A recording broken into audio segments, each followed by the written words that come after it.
આપે ટ્વીટ કરીને સમર્થન જાહેર કર્યું છે ઠાકોર સમાજના કલાકારોને, તો એ બાબતે શું કહેશો? વર્તમાન સમયમાં ગુજરાત વિધાનસભાનું બજેટ ચાલતું હતું, એમાં અલગ અલગ કલાકારોને બોલાવીને ત્યાં વિધાનસભાની વિગતો એમને આપવામાં આવી, એમનું સન્માન કરવામાં આવ્યું. બહુ સારી બાબત છે, અભિનંદનને પાત્ર છે. પણ એમાં જે સમદ્રષ્ટિ રાખવી જોઈએ ને ભાઈ વિક્રમભાઈએ પોતે નારાજગી વ્યક્ત કરી, એ નારાજગી એમની વ્યાજબી છે.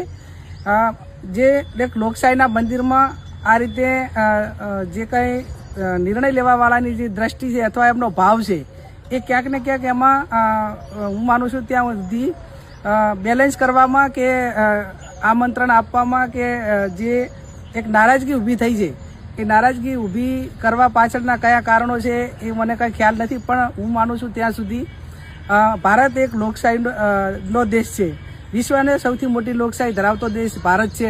અને લોકશાહીના મંદિરમાં આ રીતે અન્યાય થતો હોય તો એ હું માનું છું ત્યાં સુધી વ્યાજબી નથી.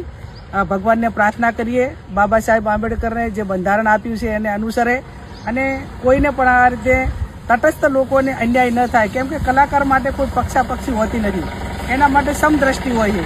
અને જે આમંત્રણ આપવાવાળા કે ત્યાં બોલાવવાવાળા પણ સમદ્રષ્ટિ રાખે એવી હું એમની પાસે અપેક્ષા રાખું છું. અને વિક્રમભાઈની જે નારાજગી છે એ આવનાર સમયની અંદર આ રીતે કોઈ અન્યાય ન થાય એ બાબતની ખબર રાખીને સરખો ન્યાય આપે એવી હું અપેક્ષા રાખું. બેન, ક્ષત્રિય દરબાર સમાજના પણ કેટલાક સાહિત્યકારો, કલાકારો છે, એમની પણ અવગણના કરી હોય એવું લાગે છે, તો એ બાબતે શું કરશે? મેં કહ્યું એ પ્રમાણે આ એક બંધારણીય